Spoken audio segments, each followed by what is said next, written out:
Buenas tardes. Voy a presentar mi trabajo de fin de máster, del máster de Física Teórica de la Universidad Complutense de Madrid, con título Top Balls, estados de varios quarks top. Esta es la estructura que va a seguir la presentación. En primer lugar, vamos a introducir de qué estamos hablando, cuál es el objetivo del trabajo, qué es el top ball, que básicamente va a ser un estado ligado de 12 tops, y vamos a considerarlo ligado por interacciones de contacto más allá del modelo estándar parametrizadas a partir de la Higgs Effective Field Theory. Y luego hablaremos de por qué hemos elegido el quark top y no cualquier otra partícula del modelo estándar. En segundo lugar, vamos a meternos de lleno en la metodología, en el cálculo de los potenciales en el límite no relativista y en aproximación de Born, explorando el método variacional para obtener las ecuaciones de Hartree-Fock. Y por último, discutiremos los resultados obtenidos a partir del Hartree-Fock. ¿Cuál es el objetivo del trabajo? El objetivo es el cálculo de estados ligados de 5 estados de quarks top, cada uno con un número de quarks distintos, para n igual a 2, n igual a 3, n igual a 4, 6 y hasta 12 en aproximación de Hartree-Fock. Consideraremos 4 interacciones, 3 del modelo estándar, el intercambio de un gluón, el intercambio de un bosón Z y el intercambio de un Higgs, y una interacción de contacto parametrizada a partir de la Higgs Effective Field Theory. Este último estado que vamos a considerar n igual a 12 es por el número máximo de quarks que se pueden meter en un orbital 1s, es decir, en el estado fundamental. Podemos hacer esto porque los quarks tienen 2 grados de libertad de spin y 3 de color, eso nos da 6 quarks para meter y 6 antiquarks. Entonces, este dibujito es un esquema de cómo sería el estado. En 2003, esta idea fue introducida del top ball por Frogat y Nielsen, donde hicieron unas estimaciones en estados ligados por intercambio de Higgs y decían que la masa de este top ball podía ser incluso menor que cero, según sus estimaciones. Más tarde, en 2008, Kuchiev, Flambaum y Shuriak llevaron a cabo un cálculo de Hartree-Fock y vieron que no existía estado ligado si la masa del Higgs era mayor que 29 gigaelectronvoltios. A día de hoy sabemos que es del orden de 125, entonces podemos concluir que no van a existir estados ligados. Será uno de los resultados que obtendremos. La pregunta que nos hacemos en este trabajo es si, añadiendo interacciones más allá del modelo estándar, podemos ver estos estados ligados o, por ejemplo, este estado ligado del top ball. ¿Cómo vamos a parametrizar estas interacciones? Bueno, estos son los operadores de dimensión canónica 6 que aparecen en la Higgs Effective Field Theory en términos de contacto, los términos de contacto que aparecen para 4 tops. Vemos que hay 4 operadores, un operador escalar, un operador vectorial, un operador escalar de color y un operador vectorial de color. Y existen unas cotas experimentales sobre ellos que explotaremos cuando obtengamos los resultados numéricos. ¿Por qué hemos elegido el quark top y no cualquier otra partícula? Bueno, pues en primer lugar, el top es la partícula más masiva de todo el modelo estándar.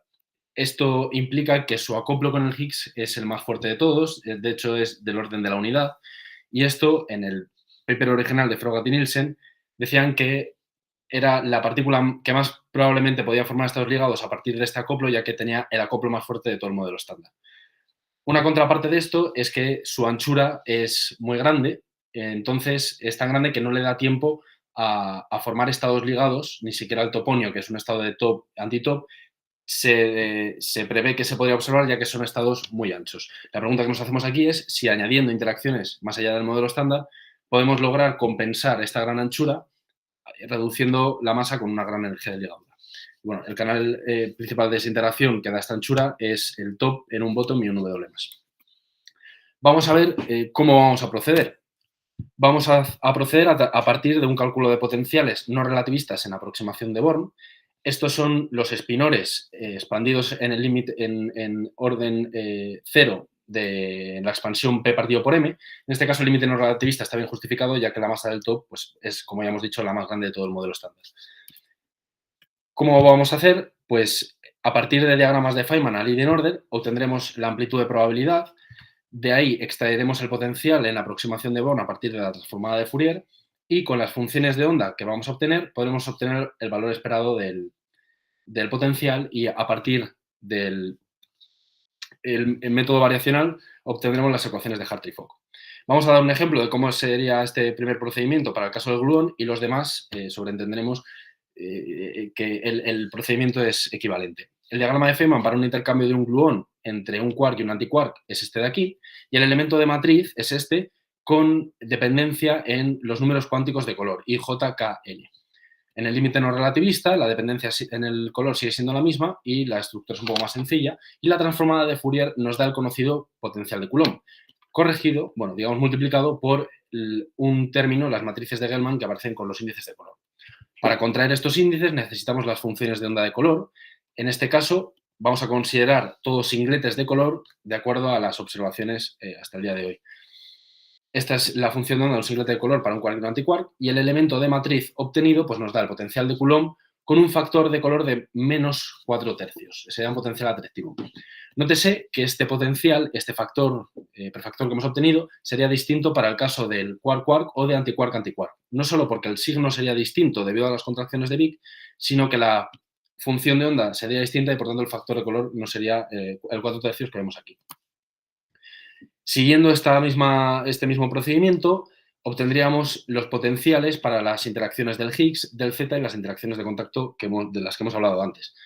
Los potenciales para el caso del Higgs y el caso del Z son potenciales de Yukawa. En el caso del Higgs no depende de ningún número cuántico adicional y en el caso del Z sí que depende de los números cuánticos de spin. Y este sería el potencial para el operador escalar, y en el caso del operador vectorial, del operador de color, sí que dependería de los números cuánticos del color también. Aquí vemos una tabla con el criterio de signos, que realmente no es un criterio, es una consecuencia del signo femenino que aparece en las contracciones de Wick, y vemos que en el caso del gluón, el bosón Z y el contacto vectorial, tendríamos un signo diferente para interacciones quark-quark o antiquark-antiquark respecto a las interacciones quark-antiquark.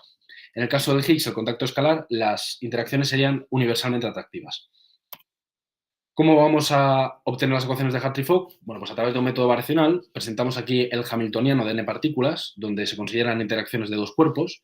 La función de onda que vamos a considerar está expandida en la base de una partícula con n funciones espaciales idénticas, es decir, que cada una en su variable, esta parte sería simétrica y la parte de spin y color le daría la antisimetría necesaria de la función de onda. Aplicando el método variacional al valor esperado del hamiltoniano, obtenemos, por un lado, el término cinético, por otro lado, los autovalores correspondientes a los multiplicadores de Lagrange, y este sería el término de Hartree. Vemos que aparece una W, que sería el potencial de Hartree que conocemos de la teoría atómica, y la fórmula para ese prefactor eta que aparecía, básicamente da cuenta de los diferentes factores que pueden aparecer en las interacciones de los distintos quarks que conforman el estado. Se calcula como 2 partido por n de la sumatoria de los f y j. ¿Qué es f y j? Son los factores que aparecen en la interacción entre el quark i y el quark j. Veremos ahora un ejemplo con las funciones de onda que hemos obtenido para los diferentes estados. Con todo esto, las ecuaciones de Hartree-Fock, las ecuaciones autoconsistentes que resolveríamos, pues serían estas de aquí. Bueno, no realmente, porque este procedimiento variacional no tiene en cuenta el retroceso del centro de masas. Entonces, como hemos visto en la literatura, aplicamos una corrección heurística a la energía cinética para tener en cuenta el movimiento del centro de masas, con un factor que es el propio término cinético partido por n. Este término va a ser el error que va a tener nuestro cálculo, y el error lo vamos a calcular como el 50% de esta corrección. Vemos que la corrección decrece cuanto mayor sea n, entonces para n igual a 12 obtendremos el menor error, o eso esperamos. Y estas serían las ecuaciones de Hartree-Fock enmendadas que vamos a usar para el cálculo autoconsistente. La energía de ligadura se obtendría a partir del teorema de Koopman con esta fórmula tan sencilla a partir de los autovalores de la ecuación de Hartree-Fock. Aquí tenemos todas las funciones de onda de color y los factores eta obtenidos para todos los estados que se han considerado en este trabajo. Vamos a dar un ejemplo de cómo se calculan estos factores. En la primera columna vamos a ir con el barión, 3 tops. La representación de SU3 es un singlete, la función de onda de color sería este de aquí, y los participantes sobre los que vamos a obtener los factores f y j, pues en este caso solo son quark-quark. Entonces, ¿qué es esta columna de aquí? Pues es el factor que aparece en la interacción quark-quark con una interacción color vectorial, es decir, con una interacción como si fuese un gluón, es decir, vectorial y que ve un gluón, que ve el color, perdón.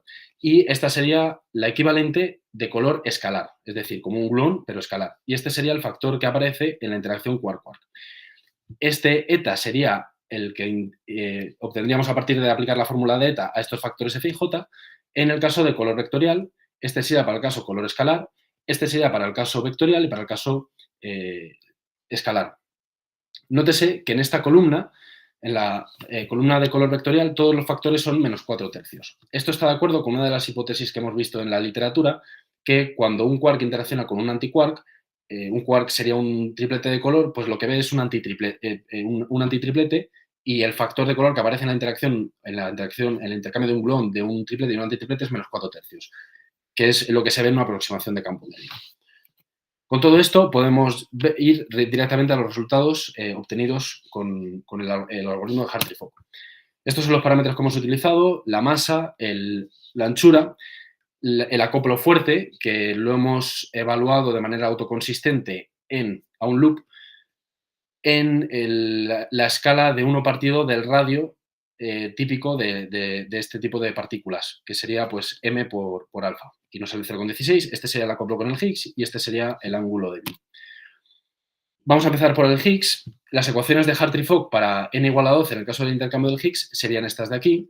Vemos que aparece un -11, que sería el factor asociado para la interacción escalar, que es universalmente atractiva, y hemos obtenido la gráfica para la energía de ligadura en función de la masa del Higgs. Esta gráfica la hemos obtenido para comparar con la obtenida en el trabajo de Kutscher, Flambaum y Shuria, que es esta de aquí, y vemos que hay un excelente acuerdo en el comportamiento de la energía de ligadura y la masa del Higgs. En este caso está dado en unas unidades distintas, pero llegamos a la conclusión de que a partir de unos 29-30 gigaelectronvoltios de la masa del Higgs ya no se formarían estados ligados con este tipo de interacción, ni siquiera para n igual a 12.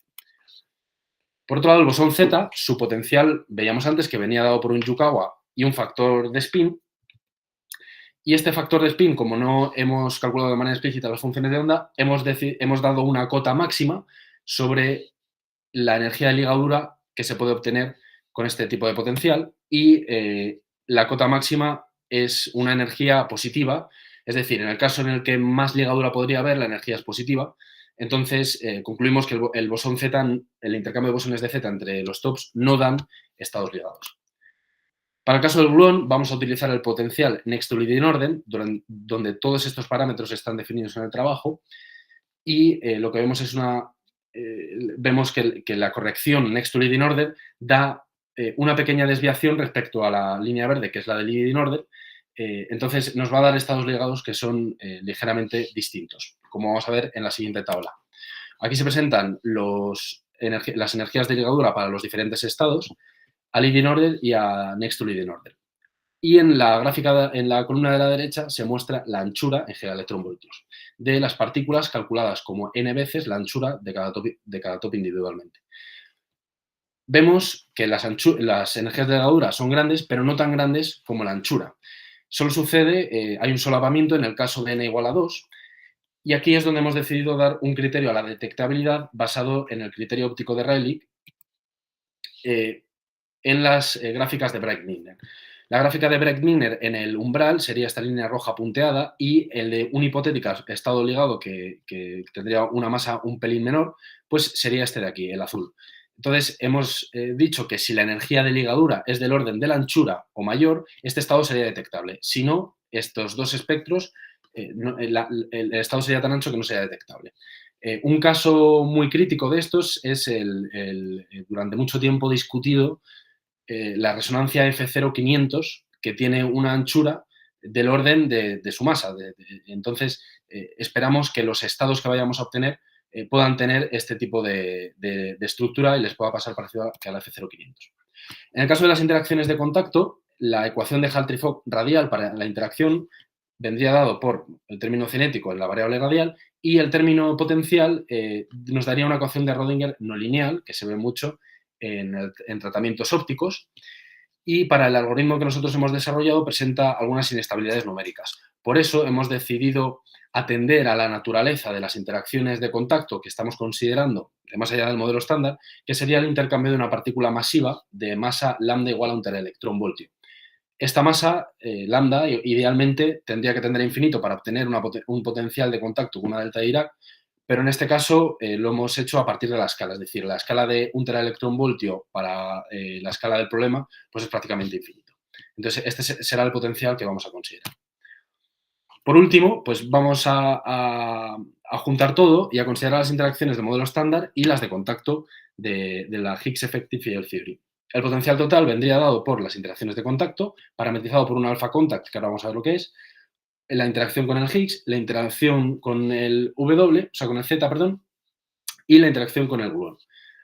Este alpha contact es una combinación lineal de las diferentes coeficientes de Wilson de las interacciones de contacto. Por ejemplo, para n igual a 2, pues es esta combinación. Este es el coeficiente de Wilson asociado al operador escalar, al operador vectorial, al operador escalar de color y al operador vectorial de color. Entonces, cada alpha contact para cada n va a ser una combinación lineal distinta. Vemos cómo es la dependencia de la energía de ligadura de alpha contact, de la energía de ligadura en alpha contact. Vemos que para alfa mayor que menos 5 teraelectronvoltios a la menos 2, los estados ligados son los que se veían en el modelo estándar, es decir, los de QCD, Next to Leading Order. Lo que pasa es que aquí la escala, como estos son teraelectronvoltios, ya que a partir de menos 5 hacia la izquierda para alpha contact, los estados ligados crecerían, la energía de ligadura crecería muy rápido y nos daría estados muy ligados para alfa menor que menos 5 teraelectronvoltios a la menos 2. Entonces, con esto, lo que querríamos hacer es dar cotas sobre los coeficientes de Wilson a partir de cotas sobre las alpha contact. Aquí hemos dado un ejemplo de unas cotas para la detectabilidad de los diferentes estados. Entonces, por ejemplo, para el caso de n igual a 2, pues este menos 1,3 sería el valor máximo que puede tener, el valor mínimo que debe tener alpha contact para que la energía de ligadura sea del orden de la anchura. Si alpha contact es menor que esto, la energía de ligadura es mayor y el estado sería observable. Y lo mismo para cada uno de los estados considerados. Y como cada uno de las alpha contact es una combinación lineal distinta de los coeficientes de Wilson, a partir de la inversión de las desigualdades, podríamos aplicar directamente estas cotas sobre los coeficientes de Wilson. Aquí se grafican los polos en el plano complejo para n igual a 2, n igual a 3, n igual a 4 y n igual a 6. Las de n igual a 12 estarían más abajo, pero no se ponen porque distorsionan un poco la figura y no están en el rango de la detectabilidad que según el criterio que hemos dado. Entonces, vemos una línea verde punteada. Esta representa el criterio de Rayleigh, donde la energía de ligadura es del orden de la anchura, y vemos que ni n igual a 3, ni n igual a 4, ni n igual a 6 dan estados que serían detectables según este criterio. Sin embargo, el estado n igual a 2 sí que se solapa con la curva, entonces podría ser detectable. ¿Cómo se aplicarían las cotas sobre alpha contact y, por tanto, sobre los coeficientes de Wilson? Bueno, pues habría que mirar los espectros multitop, en este caso de n igual a 2, ver si estos estados están o no están. Si no están los estados predichos, entonces alpha contact tiene que tener un valor distinto al esperado por este cálculo de Hartree-Fock. Este ha sido todo. Gracias por la atención y estaré encantado de responder a cualquier pregunta. Muchas gracias. Gracias. Voy a formular una pregunta que es ¿por qué no ha tenido en cuenta el efecto del fotón? He visto el gluón, la Z, el Higgs, me falta el fotón. Sí, el fotón sí, no lo hemos considerado ya que la fuerza del acoplo es mucho menor que la de QCD, entonces no daría estados más ligados que los de QCD y supondría una corrección muy pequeña sobre estos estados, sobre estas energías de ligadura obtenidas a partir de QCD. Por eso sí que lo consideramos en un primer momento, pero da un valor despreciable en la energía de ligadura. Y luego quería preguntar cuánto dependen los resultados de la malla elegida. Bueno, hemos observado que los resultados sí que dependen de la malla en el caso de las interacciones de Yukawa. Lo que hemos hecho es ver cómo la malla nos daba los resultados acordes con los de Flambaum, Shuriak y Kuchev. A partir de estos resultados, que les hemos otorgado el criterio de fiables, pues hemos decidido que diferentes esta malla era la que nos daba la mejor visión sobre la física que se estaba considerando.